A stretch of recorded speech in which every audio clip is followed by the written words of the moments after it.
నిష్పత్తి అనుపాతం. మొదటగా నిష్పత్తి అంటే ఏంటో చూద్దాం. ఒకే ప్రమాణం కలిగిన రెండు రాశుల్ని పోల్చడాన్ని నిష్పత్తి అంటారు. ఇక్కడ ప్రమాణం అంటే ఏంటి? యూనిట్. ప్రమాణం అనేది పొడవు, బరువు, సమయం వంటి భౌతిక పరిమాణాలను కొలవడానికి ఉపయోగించే ప్రామాణిక కొలత.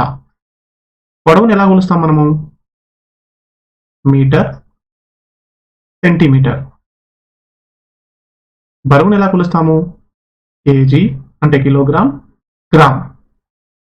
సమయాన్ని ఎలా కొలుస్తాము? Seconds, minutes, hours. నిష్పత్తి ఒక రెండు రాశులు పోల్చాలంటే ఆ రెండు రాశులు ఒకే ప్రమాణాన్ని కలిగినవి ఉండాలి. ఇలా కలగాలంటే అంటే ఐదర్ అవి మీటర్లలోనే ఉండాలి, లేదా సెంటీమీటర్లోనే ఉండాలి, లేదా రెండు కలిపి కేజీలోనే ఉండాలి, లేదా రెండు గ్రాములైనా ఉండాలి, లేదా మినిట్స్లోనే ఉండాలి, అవర్స్లోనే ఉండాలి.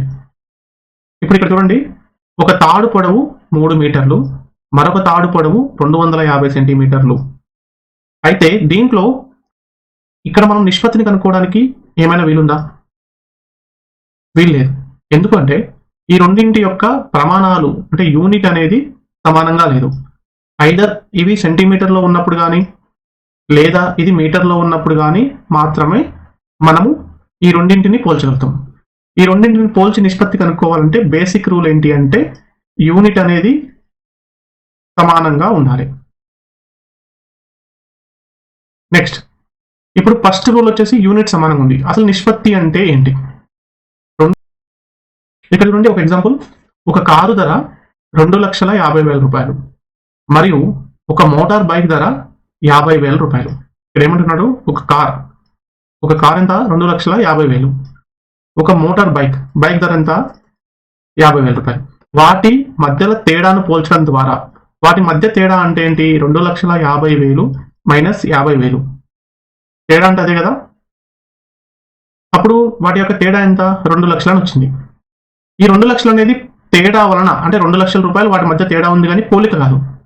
బట్ ఈ తేడా అనేది ఎంత విస్తరణ కలిగి ఉంది, ఎంత ఒకదానికి ఎంత సంబంధం ఉందనేది మనకు కొలవాలంటే అది ఓన్లీ మనం భాగించడం ద్వారా మాత్రమే కనుక్కోగలుగుతాం. అదే భాగాహారిక పోలిక ద్వారా అయితే 2,50,000 డివైడెడ్ బై 50,000 అయితే 5/1 వస్తుంది మనకి. 5/1 అంటే ఇక్కడ ఏంటి అర్థం? ఒక కారు యొక్క ధరకు మనము 5 మోటార్ బైకుల్ని కొనగలమని అర్థం. ఎన్ని కొనవచ్చండి? 5 మోటార్ బైకులు కొనవచ్చు. ఇక్కడ కారు యొక్క ధర, ఇక్కడ ధరని పోలుస్తున్నాం మనము.